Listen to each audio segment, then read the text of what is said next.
What are the 5 food groups that cysts, cancers, and tumors love? This is the things that we will discuss today, and this is going to be quick for those of you who want a quick and just a concise knowledge when it comes to these food groups. So, these food groups are the cancer's favorite. So, the first one will be designed for those that induces insulin. So, the one that induces insulin the most is, of course, sugar. So, sugar including honey, including muscovado, including cocoa sugar, even if it's natural sugar. So these sugars are actually considered as glucose that can spike insulin. And when the insulin is always elevated, it can induce inflammation, and inflammation is the very culprit when it comes to cancer formation.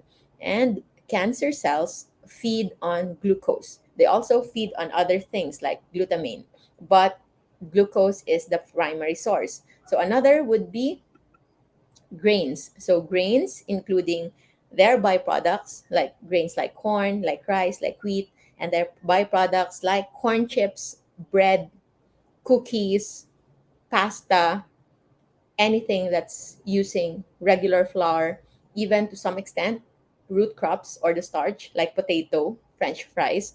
Those are the things that, when broken down from starch, it will still become glucose. And glucose will still feed cancer cells. I know you love all of these foods, but cancer cells, tumor cells, love it more. So if you want to eat those, just know that whenever you eat those, you are also feeding the other cells that are not healthy cells but are cancer cells. So, which ones you want to thrive, the cancer cells or the normal cells? So, those two groups are considered as insulin spiking. The sugar and the other sugar alternatives, the sweeteners, majority of them are still gonna spike your blood sugar. Grains and root crops are starch, and when broken down, will still become glucose. Number 3 food groups are the processed meats. So number 1 on the list will be hot dogs, other processed foods like chicken nuggets, the hams, sausages for Filipinos, tocino, chorizo, and many others, especially the canned ones, even if it's fish. But if it's already canned and especially using the toxic oils, then it can still lead into cancer formation because of inflammation induction. The third food is generally when it is not yet processed, it is good. The fish, the chicken, the pork, the beef, the eggs, all of these foods are good for you, especially if it's from organic sources, grass fed, not much antibiotics, not much hormone injections. So if you are eating animal meat products, even if it's red meat, it's actually okay.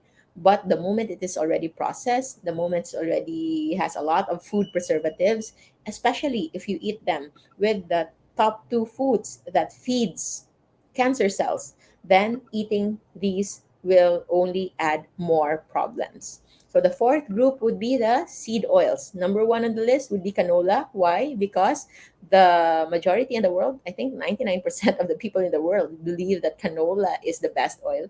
Canola is Canada oil, first used for industrial purposes, for machineries, not for human consumption, but it is now being marketed as good for humans just because it doesn't go into solid form when once it is put into a cold climate, cold temperature. But that criteria is not enough when it comes to assessing it if it's really good for us or not good for us. Saturated oils can even be better as long as it's natural oil, like coconut oil, like tallow, like butter, like grass fed lard. So, all of these natural oils are actually better as compared to these seed oils that are nothing similar to our natural oils in our system. We have more similarity when it comes to animal based oils. That's why it's better for us to consume them in their natural form as compared to these factory farmed, factory extracted oils. So for the other two, it's the inflammation inducing foods, the processed meats, and the seed oils. And lastly, the last but not the least is the food groups that would include both inflammation and both insulin induction. So that would be fruits and fructose.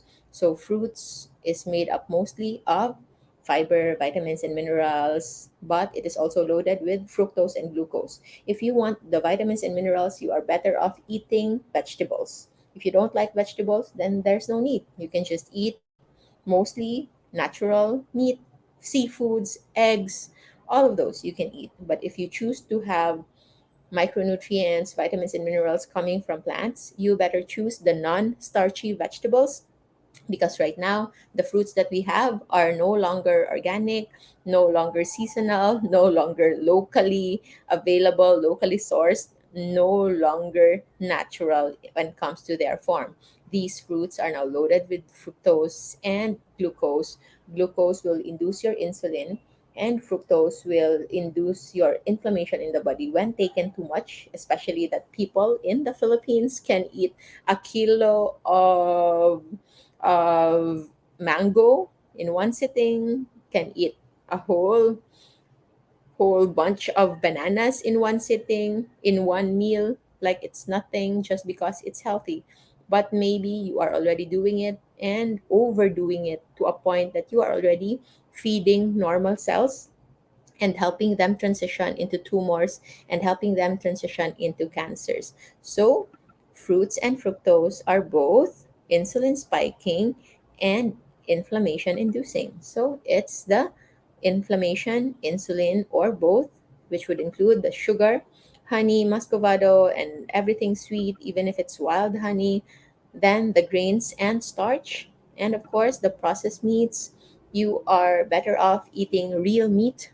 Instead of chicken nuggets, eat chicken breast, fried chicken that you cook in coconut oil. Avoid seed oils, because these are also the favorites of our cancers, tumors, and many other masses in the body.